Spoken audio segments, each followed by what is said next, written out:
Kính thưa đại chúng, hôm nay là ngày 9 tháng 7 năm 2006. Chúng ta đang ở tại Sông Thượng và chuẩn bị cho khóa tu mùa hè.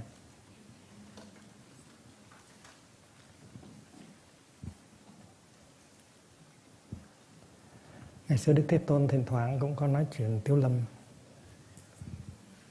Nhưng mà những cái câu chuyện cười của Ngài ấy, nó có truyền tải cái đạo đức ở trong và sự thực tập. Thành những cái chuyện mà Đức Thế Tôn nói để làm cho người ta cười ấy, nó không phải là chuyện tầm phào, là chuyện có ích lợi. Có một số các thầy ngày xưa đã gom góp một số truyện như vậy để làm thành một cái kinh gọi là kinh Bách Dụ. Ở trong đó có 100 câu chuyện cười, và có những câu chuyện mình cười ra nước mắt luôn. Và Đức Thế Tôn cũng có khiếu hài hước lắm. Đừng nghĩ là Đức Thế Tôn không biết cười và không biết chọc cười. Nhưng mà cái hài hước của Ngài có thi vị. Và trong cái kinh gọi là kinh Bách Dụ, 100 cái thí dụ đó, thì có một anh chàng xuất hiện. Anh chàng đó gọi là người ngu.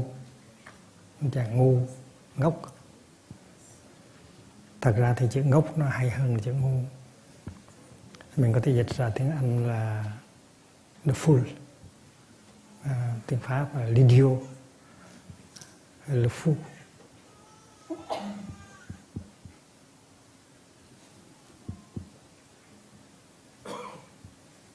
Có chuyện có một ông nhà giàu ở nhà quê.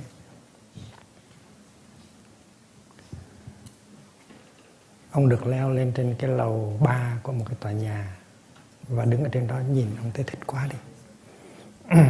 Và ông biết rằng mình bán lúa có rất nhiều tiền, thành mình cũng muốn xây một cái nhà 3 tầng như vậy. Và ông thuê thợ tới xây cho ông một cái nhà như vậy.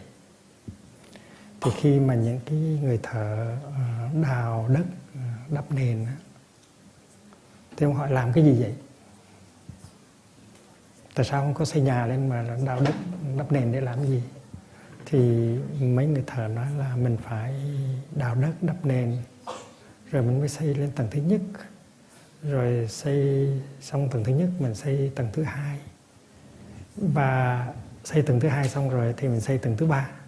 Thì ông nhà giàu nói, thôi tôi không cần tầng thứ nhất, không cần tầng thứ hai.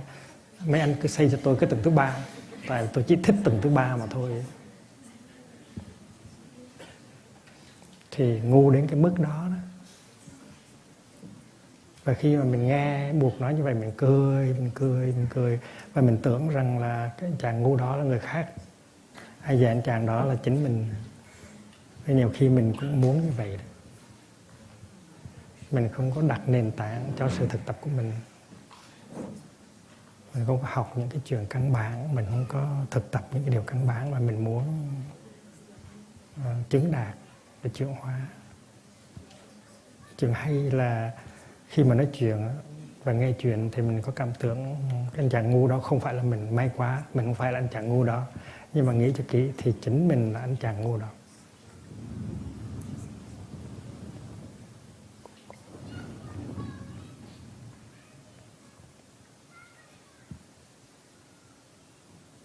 Ngày xưa hồi thầy còn là một thầy tu trẻ, khoảng 20 mấy tuổi, có dịch cái kinh đó ra tiếng Việt bằng thơ Song Thất Lục Bát. Hồi đó đất nước chưa có chia đôi, và tập thơ đã được nhà xuất bản Đuốc Tuệ ở Hà Nội in. Và Hòa Thượng Tố Liên đề tựa. Hồi đó thầy ký tên là Hoàng Hoa. Bây giờ đi kiếm cuốn sách đó thì là tác giả là Hoàng Hoa, mà tên sách là Thơ Ngủ Ngon, xuất bản Hà Nội vào năm 1950 hay 51 gì đó.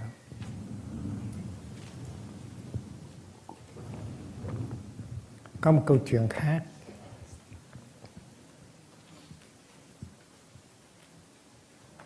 là câu chuyện cũng anh chàng ngu đó. Anh khát nước quá trời, anh khát khô cổ, khát gần chết. Và anh tới được một cái dòng sông, nhưng mà anh không có chịu uống nước. Anh cứ đứng ở trên bờ sông mà anh than khát nước. Thì có một người nói: nước đó uống đi. Anh nói: nhiều quá tôi làm sao uống nổi hết. Ngu tới cái mức đó. Và đó là người chết khát trên bờ sông. Và đời làm sao mà có người ngu như vậy hả? May quá mình không phải là người ngu đó. Và đó là cái tư tưởng đầu tiên. Nên khi mà nghe thấm rồi, mình mới thấy rằng mình chính là cái người ngu đó. Mình đang đứng ở bên bờ sông và mình đang chết khát. Mình có một tăng thân, mình có sư anh, sư chị, mình có giáo thọ, mình có thầy, mình có những pháp môn tu tập rất cụ thể, mà mình chết khát bên dòng sông, mình không có thực tập. Mình cứ để những cái khổ đau, những cái ganh tị, những cái buồn phiền nó trấn ngự thân tâm mình. Thì ai trong chúng ta mà không phải là người ngu đó? Chúng ta là những người đang chết khát ở bên bờ sông.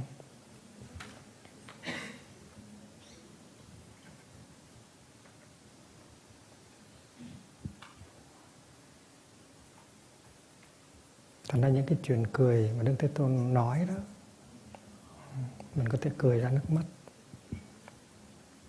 Tại mình chiêm nghiệm, mình thấy rõ ràng rằng Đức Thế Tôn đang nói mình đó, chứ không phải là nói một người ngu nào ở ngoài mình đâu.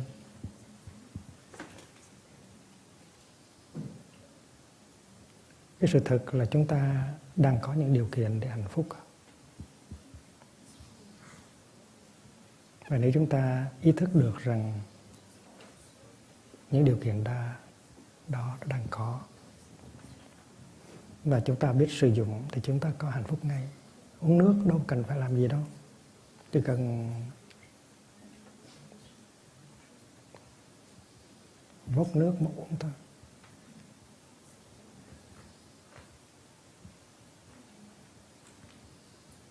Mà chúng ta không có chịu uống.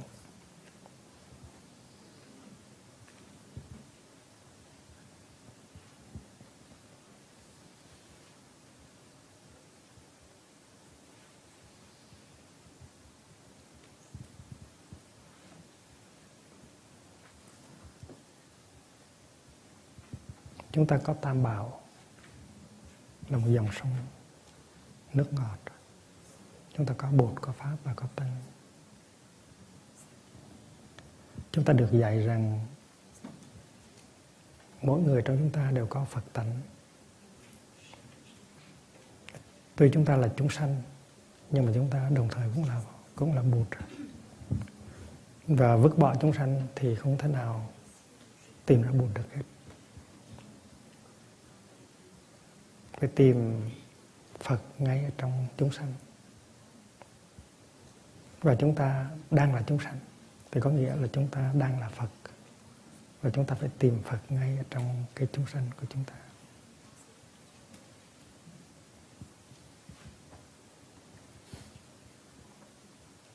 Chúng ta đi tìm đâu nữa? Chúng ta đi tìm giải thoát, giác ngộ, hạnh phúc đâu nữa? Chúng ta tìm ngay trong cái thân thể của chúng ta, trong cái tâm hồn của chúng ta.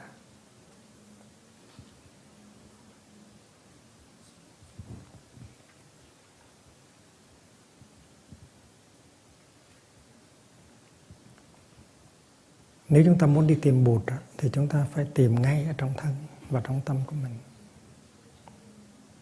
Nếu mà chúng ta muốn đi tìm tịnh độ thì cũng phải tìm ngay trong cái thân và tâm của mình. Nếu chúng ta muốn đi tìm giải thoát, tìm tự do thì cũng phải tìm ngay ở trong thân và tâm của mình.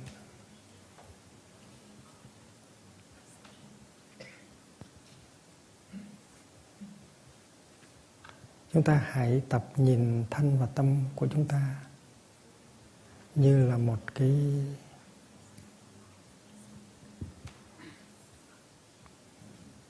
một cái vũ trụ nhiệm màu, mà trong đó ta có thể tìm được ra tất cả những cái gì ta muốn tìm.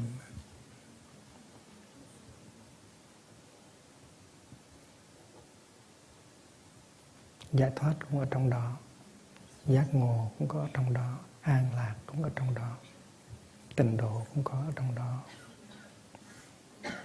Và khi mà chúng ta biết nhìn cái thân và cái tâm của chúng ta như vậy, thì chúng ta sẽ có một cái niềm kính ngưỡng đối với thân và tâm của chúng ta.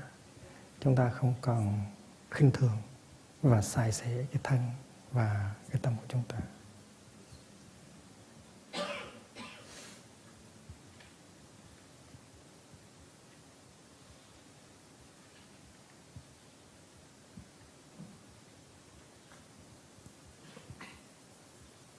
Khi mình ghét bỏ thân thể,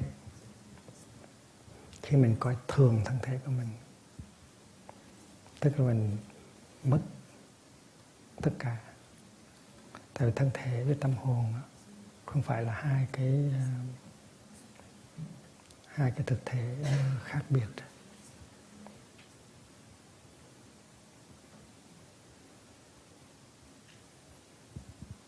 Ngoài thân không có tâm, mà ngoài tâm cũng không có thân. Và vì vậy cho nên có thân thể, có tâm hồn là chúng ta có cơ hội để tìm ra giải thoát, giác ngộ và hạnh phúc. Khi mà chúng ta biết nhìn thân tâm ta bằng cái tâm trạng cung kính, thì ta cũng có thể nhìn thân tâm người khác với cái tâm trạng cung kính như vậy, không có sự khinh thường.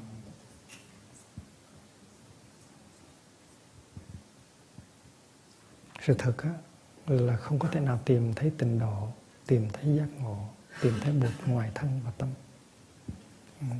Tất cả những cái đó nằm ở trong thân, trong tâm của mình. Nếu mình đã tới từ cái truyền thống Kitô giáo, thì mình cũng phải thấy được điều đó. Mình thấy rằng Thiên Quốc hay là Thượng Đế hay là Kitô là phải được tìm ở trong cái thân và cái tâm của mình, không có nên đi tìm ở ngoài. Và khi mình biết rằng cái thân và cái tâm mình nó chứa đựng cái mầu nhiệm của pháp giới, của vũ trụ, của Bụt, thì tự nhiên mình sinh ra một cái niềm kính ngưỡng đối với cái thân và cái tâm của mình. Mình không còn coi cái thân của mình, tâm của mình là một cái gì tầm thường. Mình có thể ghét bỏ thân và tâm của mình.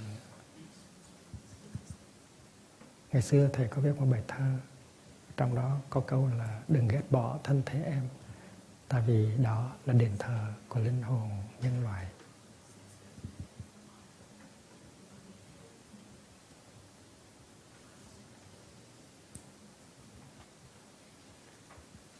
Và khi mình tìm học được với Đức Thế Tôn, tiếp nhận giáo pháp, là mình có cơ hội để trở về với thân và tâm của mình, để mình tìm ra được cái hạnh phúc, cái thảnh thơi, tự do, cái giác ngộ mà mình đang cần tìm.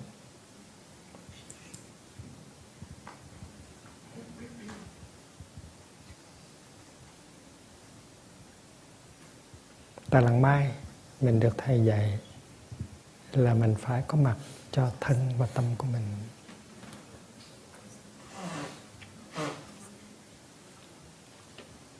Thân và tâm của mình là một cái vương quốc, mà mình là vị quốc vương, chịu trách nhiệm về cái vương quốc đó. Vương quốc đó nó cái lãnh thổ rất là rộng lớn, nó gồm có 5 uẩn là sắc, thọ, tưởng, hành và thức.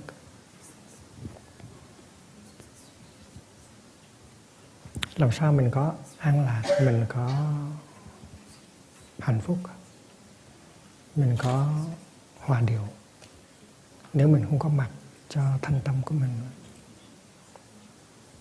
Làm thế nào một vị quốc vương mà bỏ cái vương quốc của mình mà đi được? Vì vậy cho nên cái sự thực tập của chúng ta là luôn luôn có mặt cho thân và tâm của mình.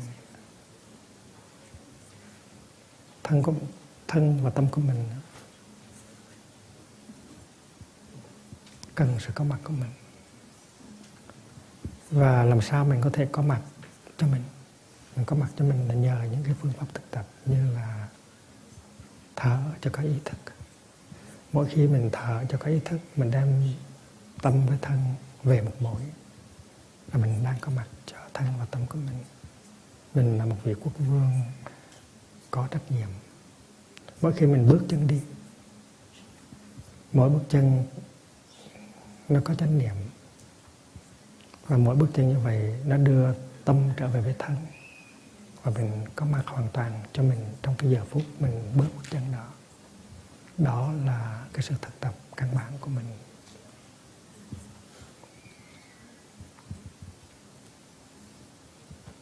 Và khi mà mình thật sự có mặt cho mình thì thân của tâm và tâm của mình được chăm sóc. Và khi mà thân và tâm của mình được chăm sóc thì mình bắt đầu cảm thấy có cái sự lắng dịu, có cái sự an lạc.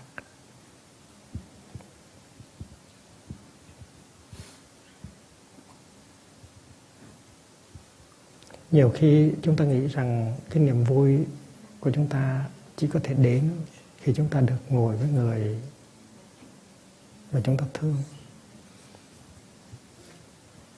Cái người đó mình nghĩ tới và mình ao ước rằng nếu người đó có mặt với mình trong giờ phút này thì mình hạnh phúc biết bao nhiêu.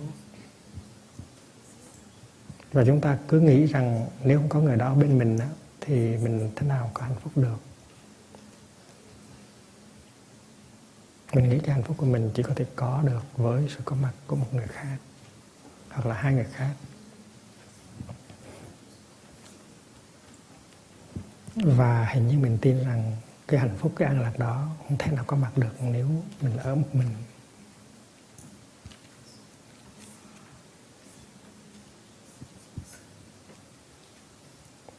Nhưng mà cái sự thực tập của chúng ta là phải có hạnh phúc trong khi mình ở một mình. Chúng ta có một kinh là người biết sống một mình. Có thể là trong khi ta đi bộ với cái người kia, ta ngồi uống trà với cái người kia, thì ta có một ít hạnh phúc. Nhưng mà những lúc đó ta không thật sự có mặt cho ta.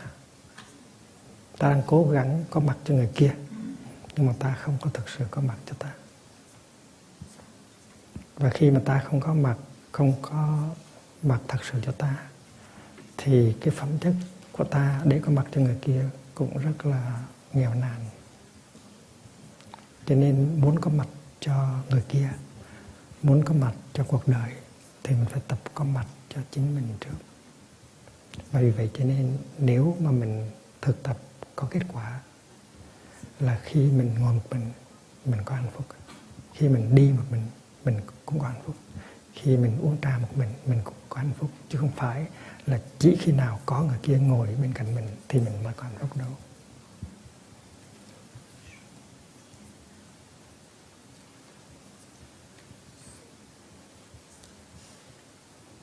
Và khi mà mình đã có thể có hạnh phúc được với chính mình, thì lúc đó mình có khả năng ban phát hạnh phúc xung quanh mình.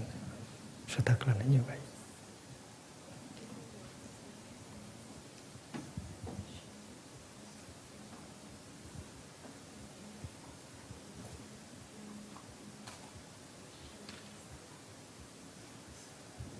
Chúng ta sắp có một khóa tu, và có cả 500-700 người sẽ tới với chúng ta trong vòng 4 tuần lễ.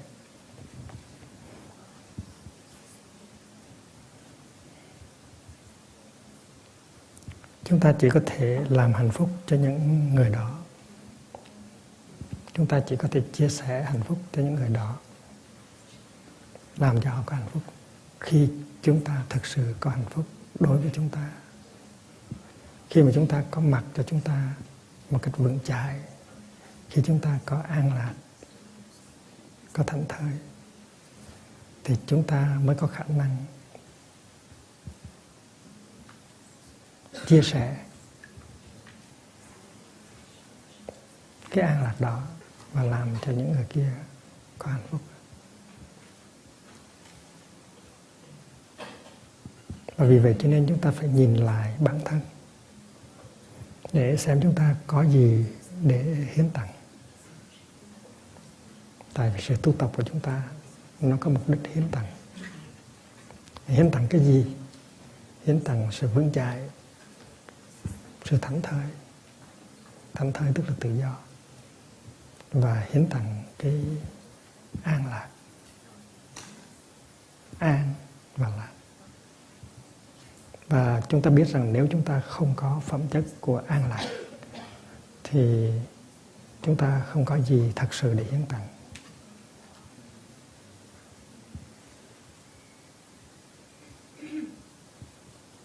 Ở lần mai chúng ta có câu linh chú thứ hai là Darling, I'm here for you. Và người thương ơi, tôi đang có mặt cho anh đây.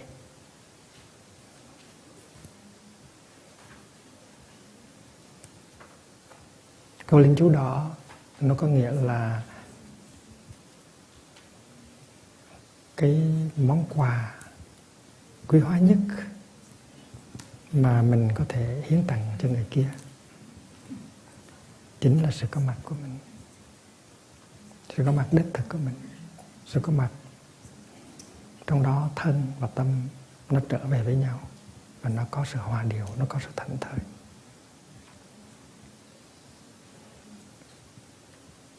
Thì mình như là một cái tăng thân, một cái đoàn thể, một cái cộng đồng. Mình có mặt cho mình hay không? Nếu mình thực sự có mặt cho mình, nếu mình thực sự chăm sóc được mình, nếu tăng thân thật sự là một cái cơ thể thân tâm hợp nhất, có hòa điệu, có an lạc, thì lúc đó mình biết là mình sẽ có khả năng để mà làm hạnh phúc cho người. Mình biết rằng mình có cái gì để chia sẻ với những người tới với mình.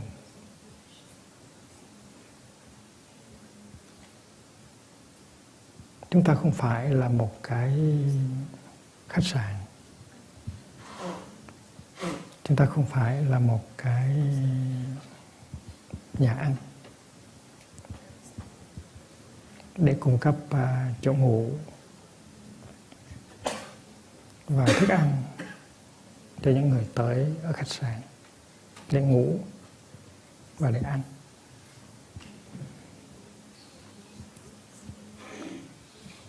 Cái mà chúng ta muốn cung cấp là cái sự an lạc, cái sự vững chãi.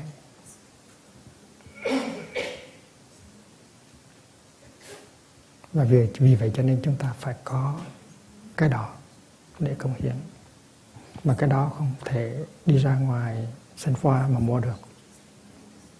Không có thể đi ra Bẹt Rà Rắc để mua được. Chúng ta có thể đi Sân Phoa để Bẹt Rà Rắc để mua thêm nệm trải giường hay là mua thêm thức ăn. Nhưng mà chúng ta không thể đi tới Sân Phoa hay Bẹt Rà Rắc để mua an, mua lạc được. An và lạc là những cái mà chúng ta phải tự chế tác, mà chế tác bằng sự thực tập của chúng ta.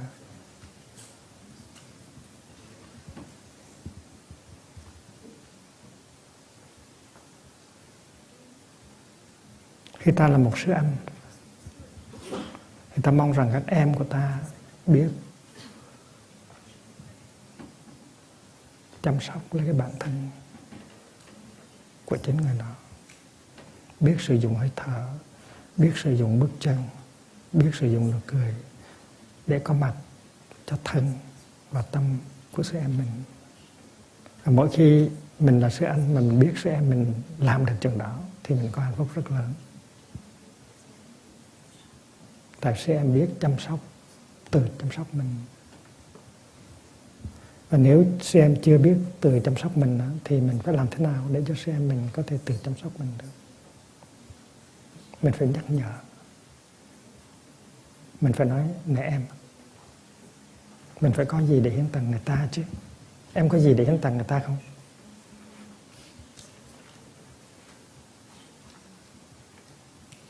Và khi đó người sư em của mình sẽ nhìn mình, rồi sẽ thấy rằng sư anh mình giỏi quá, sư anh mình có an, sư anh mình có lạc, sư anh mình có những cái để có hiến tặng, để có thể hiến tặng cho người khác.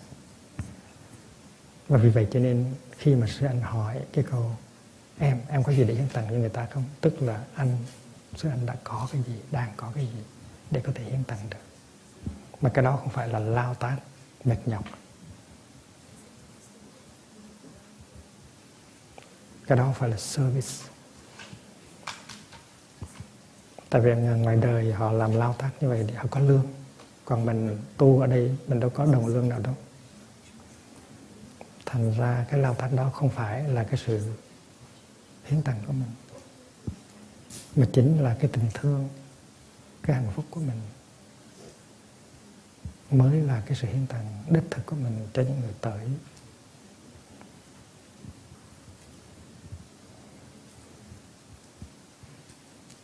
Mình làm thế nào để mình có dư những cái phẩm vật đó để hiến tặng. Và mình hiến tặng hoài cũng không có hết. Ngay trong khóa tu tuần đầu mình có khá nhiều để hiến tặng, nhưng mà tuần thứ hai mình vẫn còn nhiều. Và đến tuần thứ ba mình cũng vẫn còn để mà hiến tặng. Chứ không phải là tới tuần thứ ba thì mình hết sức, mình không còn gì để hiến tặng nữa. Mà muốn như vậy, muốn còn mãi để hiến tặng thì mình phải nuôi dưỡng cái sự thực tập của mình. Nuôi dưỡng trong từng bước đi, từng hơi thở, từng nụ cười. Và mình biết rằng khi mà mình hiến tặng như vậy thì mình là cái người được thừa hưởng nhiều nhất. Làm thế nào để cho người kia bớt khổ, làm cho thế nào để người kia nở được nụ cười, thì đó là những cái thực phẩm nó nuôi dưỡng chính mình. Mình thấy đời mình là một cuộc đời có ý nghĩa, có hướng đi, có hạnh phúc.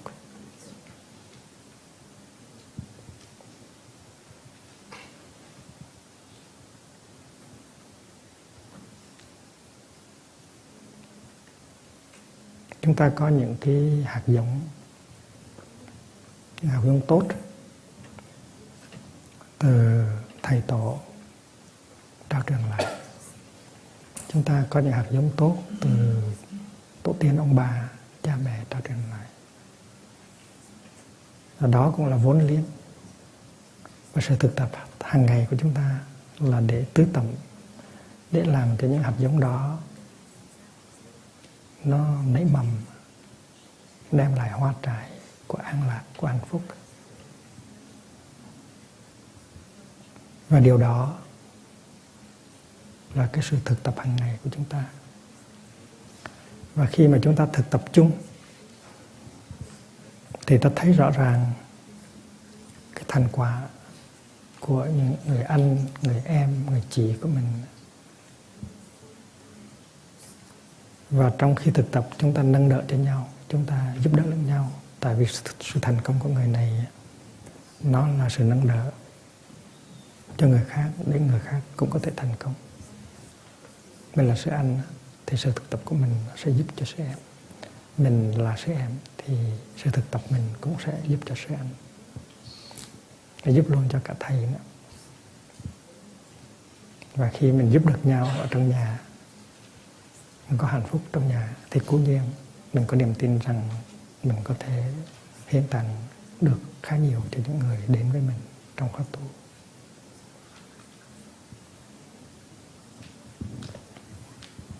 Mình cũng có những hạt giống không được tốt, những cái tập khí xấu được trao truyền lại, và mình phải chấp nhận rằng những hạt giống đó đã được trao truyền và mình đang cất giữ. Nhưng mà với cái sự tiếp thu giáo pháp, với sự yểm trợ của Tăng Thân, mình có thể làm một cái gì để cho những cái hạt giống đó nó được yếu đi, nó được chuyển hóa. Ví dụ như mỗi người trong chúng ta có hạt giống của sự kỳ thị chủng tộc. Trong chúng ta không có ai muốn kỳ thị chủng tộc hết. Dù chúng ta là da vàng hay là da trắng, thật tình là như vậy. Mình không muốn kỳ thị chủng tộc. Nhưng mà cái hạt giống đó nó có. Và nhiều khi mình suy nghĩ, mình hành xử trên cơ bản của các hạt giống kỳ thị chủng tộc mà mình không có biết. Nhưng mà những người khác đó, với cái sự quan sát của họ, với cái chánh niệm của họ, họ thấy được là cái lời nói đó, cái tư tưởng đó, cái hành động đó nó phát sinh từ cái hạt giống kỳ thị chủng tộc. Tuy rằng mình không hề muốn kỳ thị chủng tộc, nhưng mà mình hành xử như là một người có kỳ thị chủng tộc.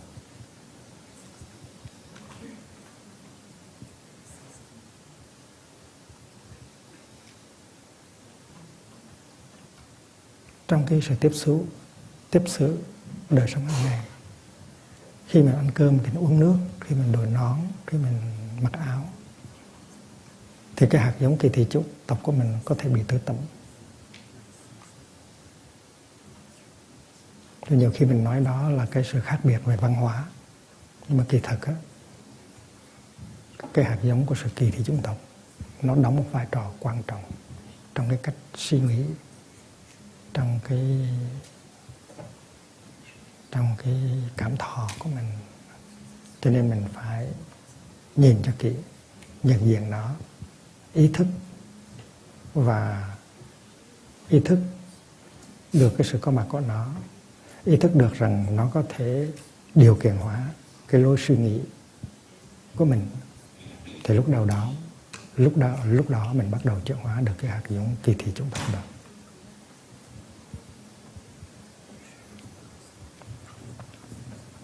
Chúng ta không có chịu trách nhiệm 100% về cái hạt giống đó, hoặc là những hạt giống xấu khác mà ta tiếp nhận.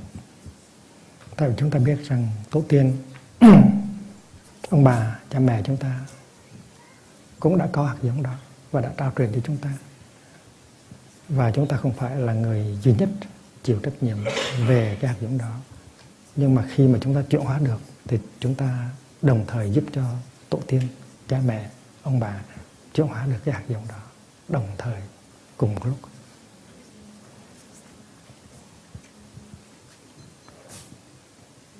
Chết khát bên dòng sông là một cái tập khí.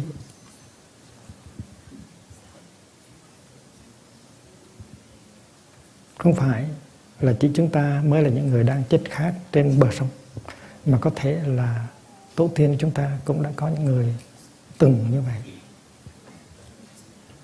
không có nhận diện được những cái điều kiện của hạnh phúc. Khi những điều kiện đó nó đang có mặt chung quanh mình và ngay trong bản thân của mình, và khi ta nhận diện được cái tập khí chết khát bên dòng sông, thì chúng ta phải thức dậy. Chúng ta nói rằng ta cương quyết không có đóng vai trò của anh chàng chết khát bên dòng sông nữa, ta phải uống nước. Pháp môn đã được trao truyền và có những người trong Tăng Thân đang thực tập. Tại sao ta không thực tập? Ta không thực tập để có mặt cho ta, để có mặt cho thân và cho tâm.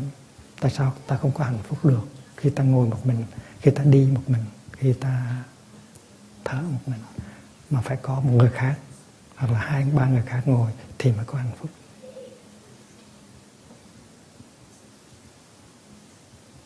Và nếu khi mà chúng ta ngồi chung như một tăng thân thì hạnh phúc sẽ là một hạnh phúc cộng đồng rất là lớn. Và những người khác khi họ bước vào, họ cảm thấy cái năng lượng hạnh phúc đó, cảm thấy cái năng lượng bình an đó, cảm thấy năng lượng hùng hậu đó của tăng thân. Và chưa tu gì hết, chưa thực tập gì hết, họ đã cảm thấy khỏe trong lòng rồi. Đó là món quà lớn nhất mà ta có thể tặng.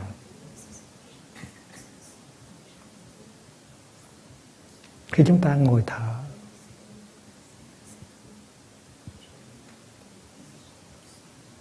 chúng ta trở thành ra một cái cơ thể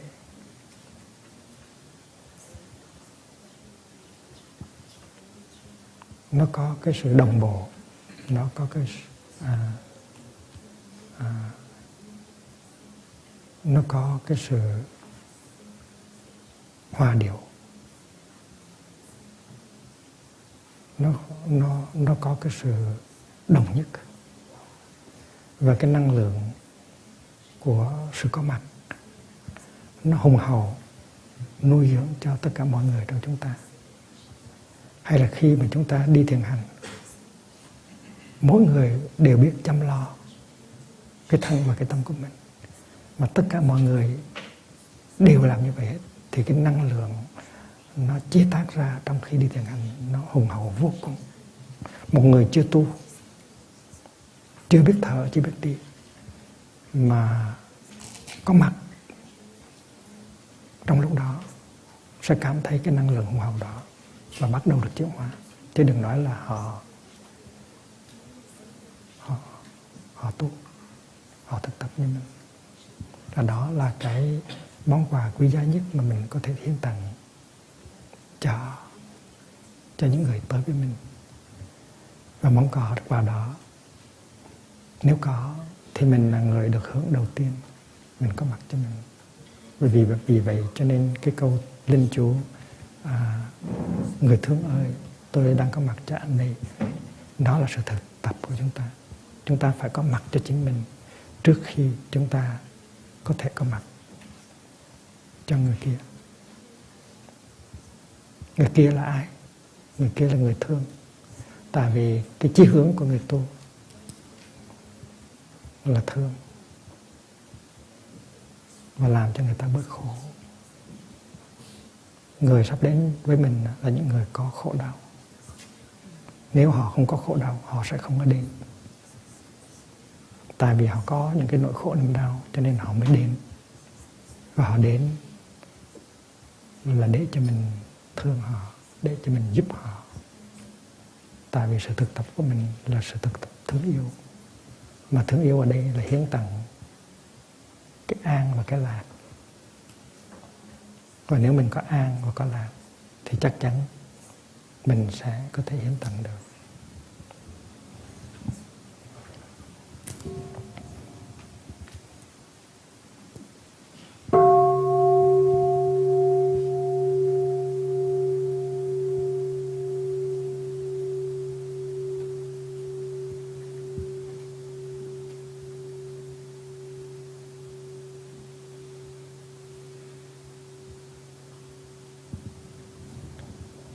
Những người kia có thể năm nay họ không có tới được. Có thể là tại vì họ không có xin nghỉ được, họ không có đủ tiền để mua giấy máy bay để tới. Nhưng mà mỗi khi họ nghĩ tới tăng thân,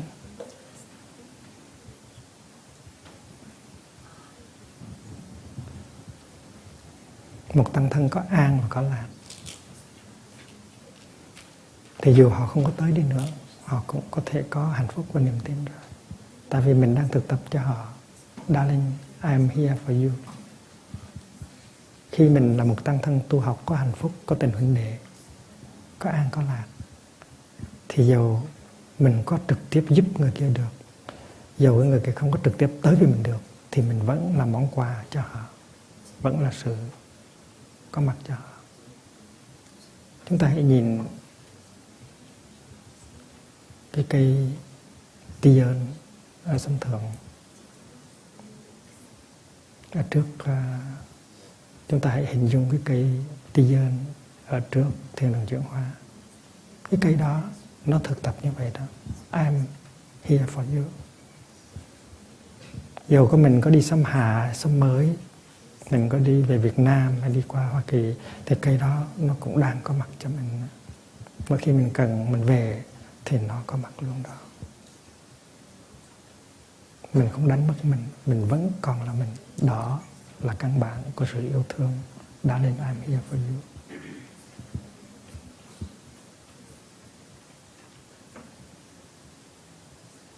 Có một thiền sinh đã đi vắng mặt lâu, 5 năm, 7 năm, không có cơ hội trở về với Tăng Thân. Khi trở về với Tăng Thân thì thấy Tăng Thân vẫn còn đó cho mình. Thầy cũng còn là thầy, anh cũng còn là anh, chị cũng còn là chị, em cũng còn là em. Đó là cái hiến tặng rất là lớn. Mình là cây ti dân, mình phải có mặt đó cho những người cần tới mình. Những người đó có thể đi Việt Nam, hay là đi Mỹ, hay là đi một cái nước nào xa xôi. Nhưng mà khi nghĩ tới mình là một Tăng Thân vững chãi, thảnh thơi, còn mãi đó cho mình, thì họ vẫn có chỗ để nương tựa. Và vì vậy cho nên sự thực tập hàng ngày của mình để có an và có lạc là thực sự là một cái sự thực tập hiến tặng. Và cuộc đời mình nó có ý nghĩa là nhờ cái đó.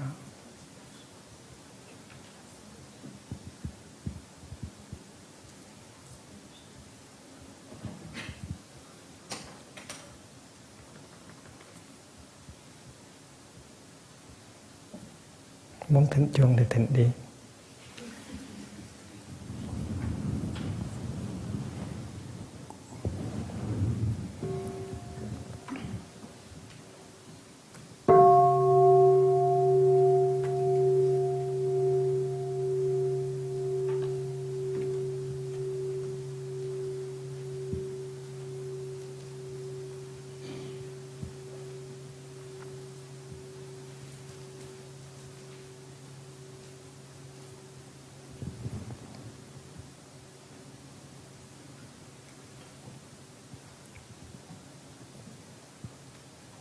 Ba là tạm đủ.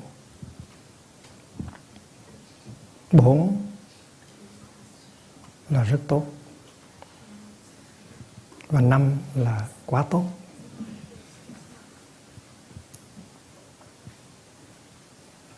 Đó là cái công thức mà thầy muốn trao truyền cho quý vị.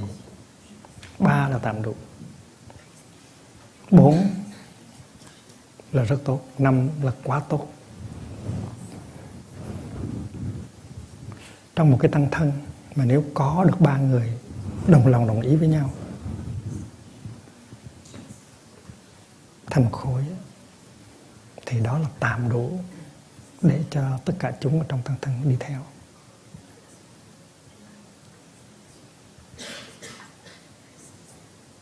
Đó sẽ là 3 người đó sẽ là cái lõi, cái kernel của chúng.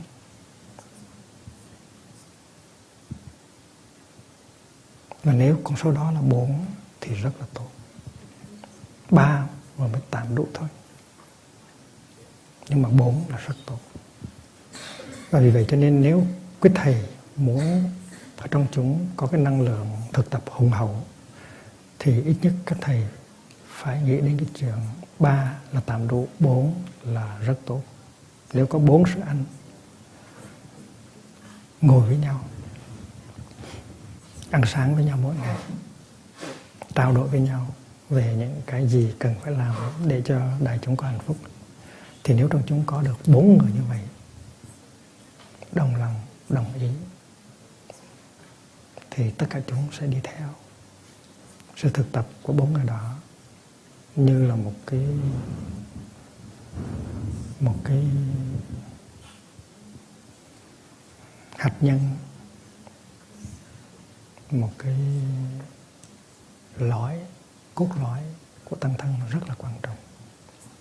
Mà mình biết rằng trong chúng có thể có nhiều hơn 3 người, nhiều hơn 4 người, và có khi nhiều hơn 5 người.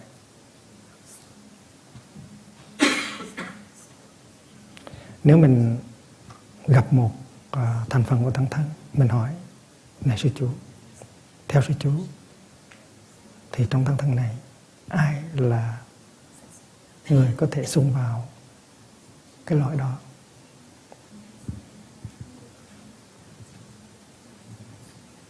Mình tới một thầy trẻ, mình hỏi: này thầy, theo thầy thì xem nào cần đứng ở trong cái số 4 người đó hay là 5 người đó?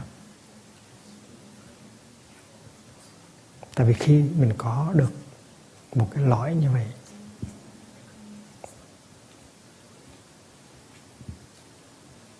thì chúng sẽ đi theo hết. Tại vì giữa các vị đó không có sự chia rẽ. Tuy là họ 4 người nhưng mà họ như là một người. Và khi mà con số đó là 5 thì nó quá tốt đi. Mà đó không phải là cái ước mơ quá lớn, ước mơ có thể làm được. Ở Xăm Hạ,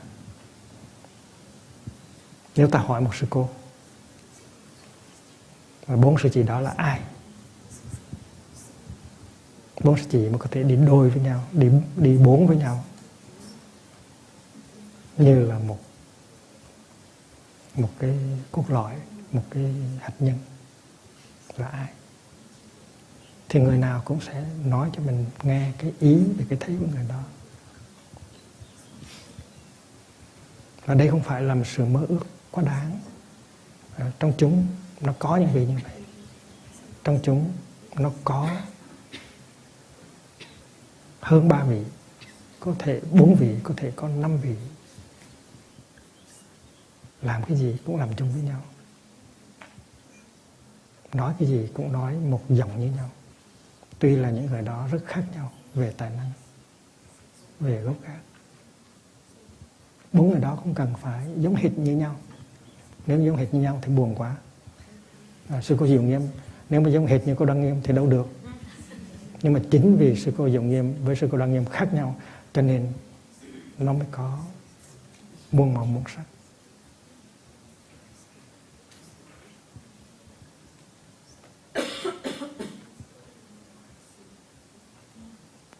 Và những người khác là những người nào?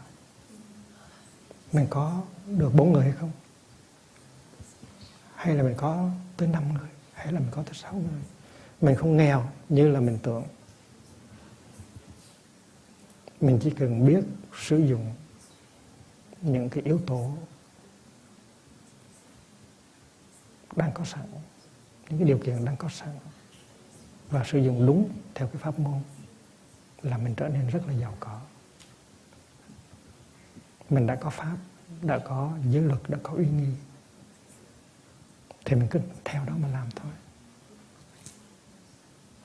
Và nếu mình có 4 sư cô lớn, 5 sư cô lớn, nói một lời, làm như nhau, không có ai có thể chia sẻ được, thì tất cả chúng sẽ đi theo. Và niềm tin của mọi người sẽ lớn lên, sẽ vững chãi. Và lúc đó ta tha hồ có những cái phẩm vật để mà hiến tặng cho những người tới với ta. Nó như vậy thôi. Mà chuyện này có thể là thực hiện trong chốc lát. Đó là sự thực tập hàng ngày của chúng ta. Sắp mới 4 sư cô nào, 5 sư cô nào, sư cô Định Nghiêm, sư cô Linh Nghiêm, ai nữa, nó đâu có khó gì đâu. Chỉ cần một vài phút là tìm ra được 4 người đó. Và mình có thể tìm ra được 5 người là quá tốt. Và mình có thể giàu có hơn. Chúng ta có những cái pháp môn như vậy. Chúng ta có những buổi họp tỳ kheo, tỳ kheo ni, những buổi họp hạnh phúc. Những buổi họp đó là những cơ hội để chúng ta lắng nghe tất cả mọi người, để cho chúng ta có thể đóng góp được cái sáng kiến của chúng ta để làm cho tăng thân có hạnh phúc. Tuần này đã có hạnh phúc rồi, nhưng mà mình muốn cho tuần sau giữ vững được cái hạnh phúc đó và có thể làm tăng cường cái hạnh phúc đó nữa. Và đó là cái thể chế mà chúng ta đặt ra.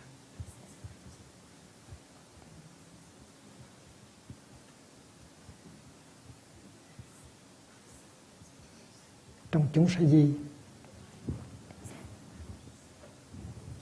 sư anh nào được kể vào trong số bốn người đó?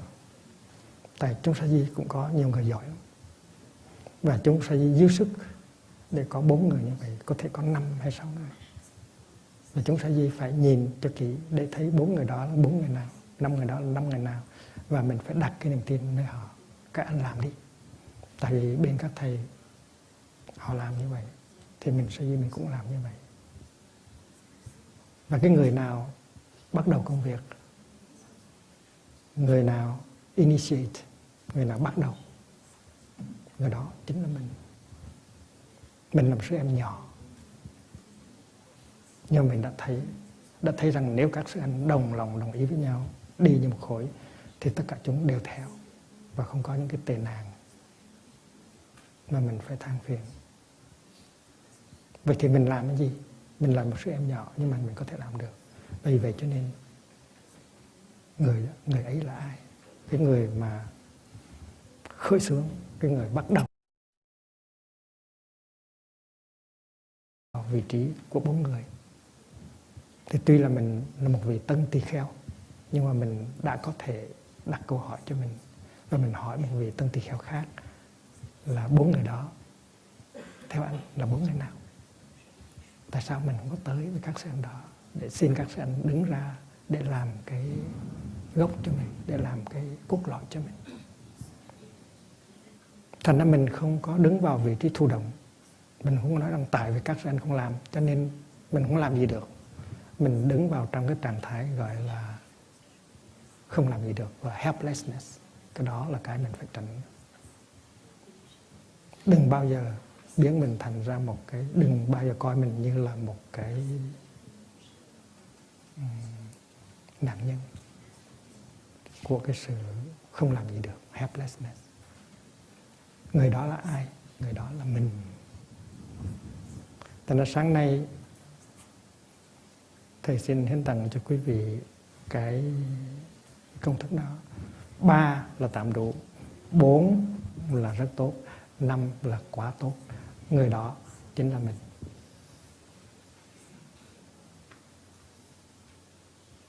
Đừng có trông đợi người khác. Đừng có ngồi đó mà chờ mà đợi. Chính mình là người phải đi tới. Dầu mình là còn là một sư em rất là trẻ.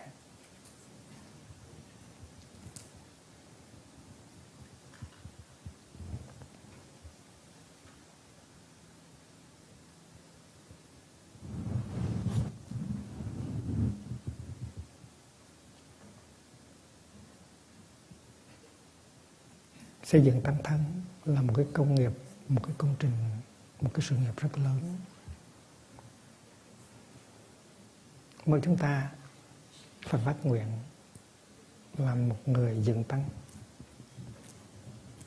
Chúng ta đã theo Đức Thế Tôn, chúng ta đã nguyện tham dự vào cái sự nghiệp của Ngài, thì chúng ta phải học cái cách của Ngài để xây dựng tăng thân. Mỗi người là một Sangha builder. Mình không cần phải lớn, phải là một vị trưởng thượng, một vị lão thành mới có thể làm công việc dựng tăng được. Mình chỉ là một người mới tu thôi, mình cũng có thể dựng tăng được.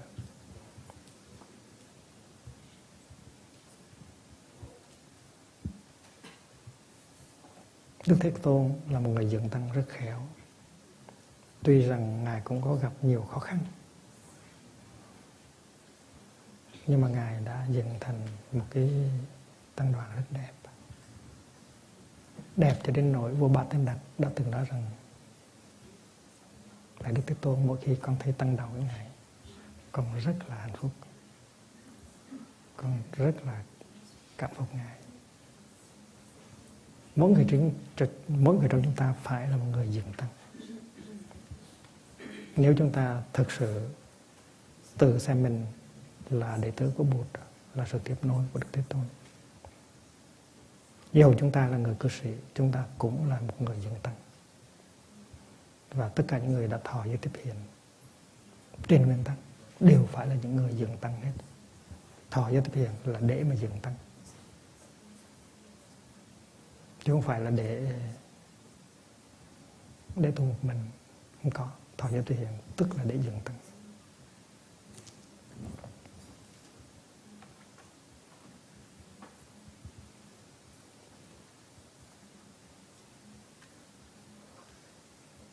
Và khi mình dựng tăng thì mình phải nhớ tới cái công thức đó. Người ấy là ai? Người ấy chính là mình. Mình là một người mới tu, mình là một sư em nhỏ, nhưng mà mình đã có một phần phải dựng tăng rồi. Mình phải đóng góp cái phần mình trong sự dựng tăng. Mình có thể đem sự tươi mát của mình, đem cái tâm Bồ Đề của mình để nuôi dưỡng các sư anh, nuôi dưỡng các sư chị, để cho các sư anh sư chị nhớ và làm công việc dựng tăng cho mình. Mình sẽ yểm trợ hết lòng sư anh và sư chị. Có những cái mình làm rất là dễ. Ví dụ mỗi sáng mình có thể tổ chức để các sư chị ngồi chung ăn sáng với nhau. Ăn sáng với nhau. Và khi tất cả mọi người thấy 4 sư chị đó ngồi ăn sáng với nhau, uống trà với nhau, là đã có hạnh phúc rồi.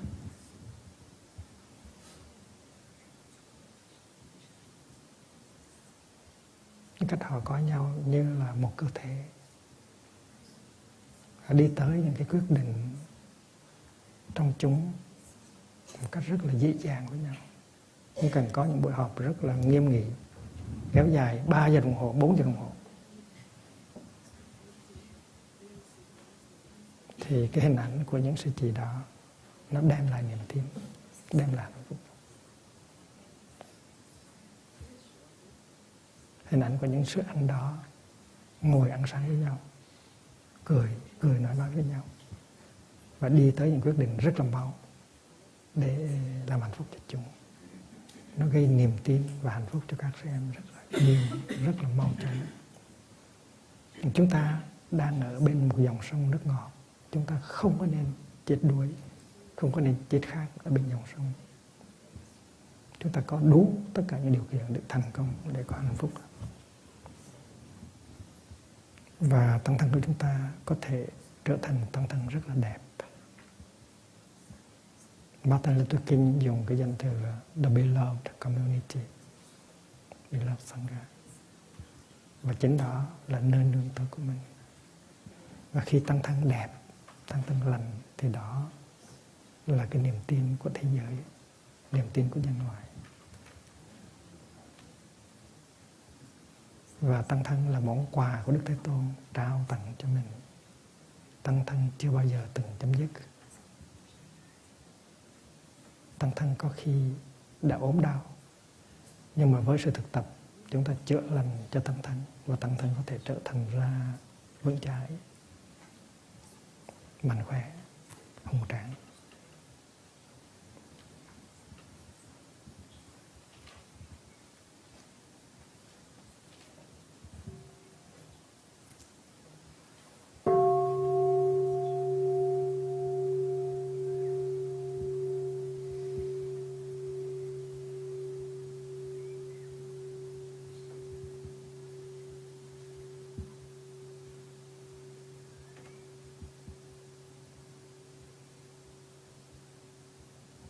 Tăng thân đẹp là khi mà tư duy của mình nó đẹp, ngôn từ của mình nó đẹp, và hành động của mình nó đẹp.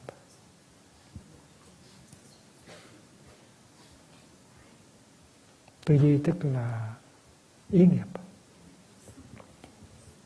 Mỗi khi có một sư em hơi có yếu kém thì mình nghĩ sư em yếu kém, cái đó là mình yếu kém.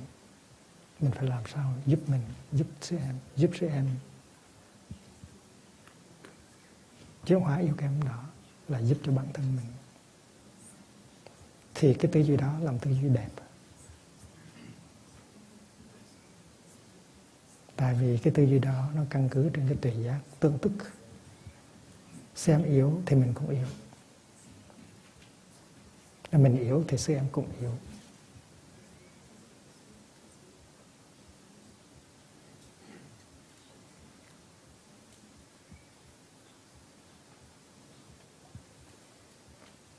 Có phải vậy không?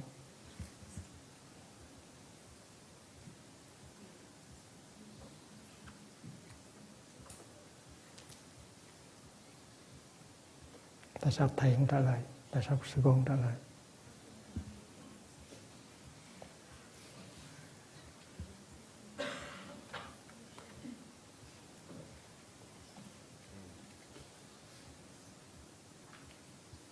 Thì cái tư duy tốt không phải tư duy chân chính đó.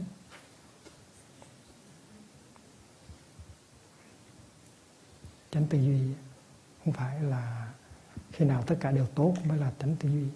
Khi có những yếu kém, mình biết rằng có yếu kém. Và yếu kém đó là vấn đề của cả tăng thân, chứ không phải là vấn đề của riêng sư anh đó, hay là sư em đó, hay là riêng sư chị đó. Và khi mà có được cái tư duy như vậy, đó là chánh tư duy.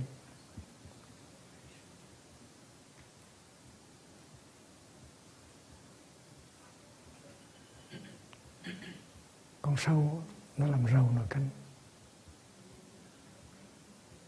Chỉ có một con sâu nhỏ thôi, nhưng mà nó làm rầu cả nồi canh. Nhưng mà có không có con sâu, nhưng mà có một cái muối chanh ăn trái ớt thì nó làm cho cái nồi canh nó thơm. Thì khi mà trong chúng có người, có hạnh phúc, có niềm vui, có tài năng, thì cả tăng thân được nhờ.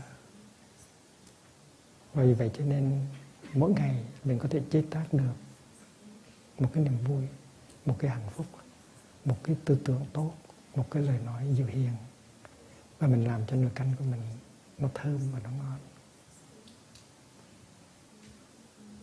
Thành ra mình nói con sâu làm rầu nồi canh tuy là nó đúng, nhưng mà nó thiếu. Rồi có những cái nó ngược lại với con sâu, nó làm cho nồi canh nó thơm và nó ngọt. Và những cái đó mình có thể hiến tặng trong đời sống hàng ngày của mình.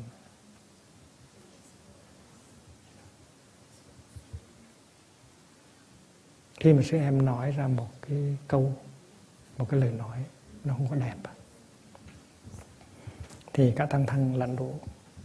Tại vì mình muốn cái tăng thân mình là tăng thân đẹp, mà sư em sử dụng một cái danh từ không có đẹp, thì đó là con sâu nó làm rầu nồi canh, nó rầu hết. Ngày xưa thầy có một cô học trò học tiếng Việt với thầy rất là giỏi.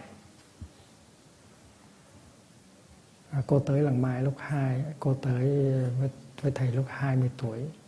Cô là người Mỹ.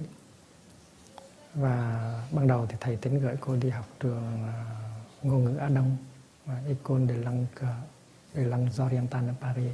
Nhưng mà sau thầy nghĩ rằng thôi, ở đây rồi mình dạy cũng được. Và thầy bắt đầu dạy tiếng Việt cho cô. Và thầy bắt đầu dạy cô bằng cuốn Tình Người. Tình Người là một cái tuyến tập truyện ngắn của thầy viết về đời sống của một chú tiểu. Và cô đã học được những danh từ rất là hay ở trong đó. Những danh từ mà người thường không có sử dụng, ví dụ như là phương trượng, tĩnh tọa, toàn là những danh từ thiền rất là hay. Và cái tiếng Việt của cô đó nó rất là thanh, rất là đẹp. Tại vì ngôn từ là ngôn từ thiền. Cô bắt đầu học tiếng Việt mà học bằng cuốn Tình Người thì nó quá đẹp. Những hạt cơm của Phật, chiếc áo, những bài như vậy, di tư, những cái ngôn từ rất là văn chương, rất là hay. Và sau này cô giỏi thì cô bắt đầu dịch Pháp Lạ của sự tỉnh thức. Và cuối cùng cô dịch Văn Lang Dị Sự, cô dịch Đường Sư Mây Trần. Nhưng mà cô có đi theo thầy đi về Á Châu để giúp thầy trong cái chiến dịch gọi là vớt thuyền nhân ở trên biển. Và thầy giao cho cô đi theo một trong những chiếc thuyền của thầy thuê để vớt thuyền nhân ở trên biển.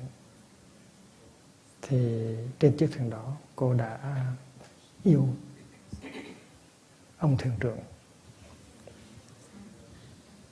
là một người Việt có gốc Hoa.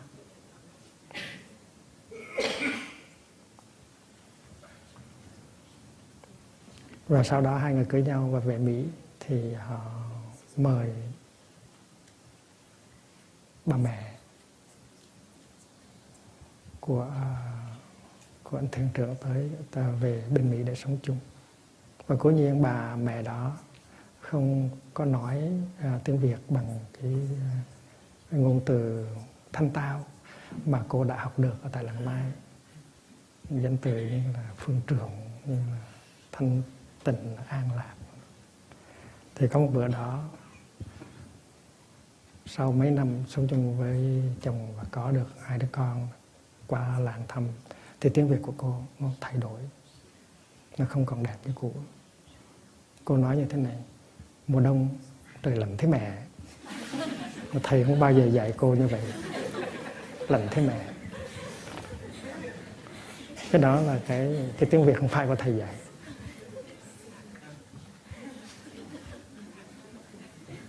Ở Làng Mai cũng vậy, cái ngôn từ của mình, cái tiếng Việt của mình, cái ngôn từ mà mình dùng ở trong Làng Mai là như vậy, nó rất là thanh tao.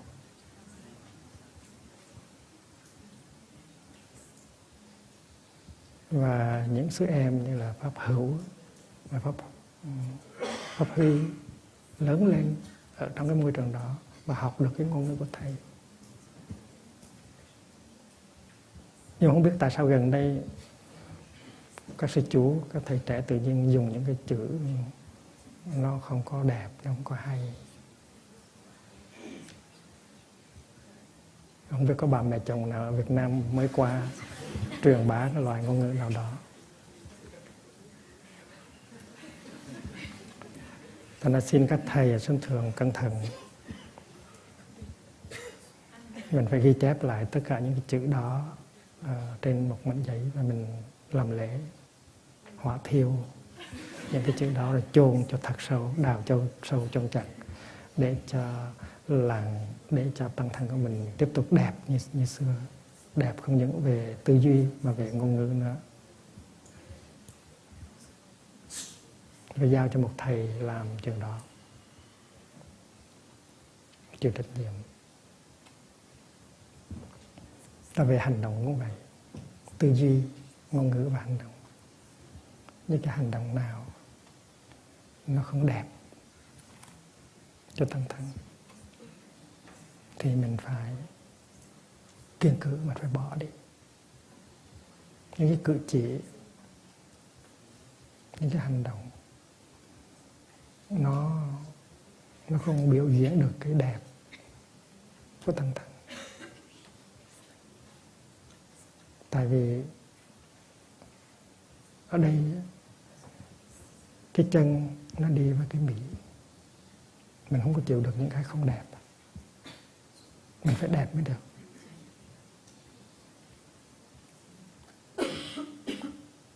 Trong tăng thân có nhiều người, có nhiều nghệ sĩ. Trong tăng thân xuất gia cũng vậy, có rất nhiều nghệ sĩ và chúng ta rất là yêu chuộng cái đẹp. Vì vậy cho nên những cái tư tưởng không đẹp chúng ta không có chịu chấp nhận, những cái lời nói không đẹp chúng ta không có chấp nhận, và những cái cử chỉ không đẹp chúng ta cũng không chấp nhận. Tại vì chúng ta muốn cái tăng thân chúng ta làm tăng thân đẹp. Và đó không phải là cái dáng dấp bên ngoài, mà là cái sự biểu lộ của cái đẹp bên trong. Mình bỏ cái đẹp hình thức, mình đào tạo cái đẹp bên trong, và cái đẹp bên trong đó nó biểu hiện ra bằng uy nghi, bằng chánh niệm. các thầy lớn, các sư cô lớn phải chăm sóc, phải nhận trách nhiệm làm thế nào để cho tăng thân nó đẹp mãi.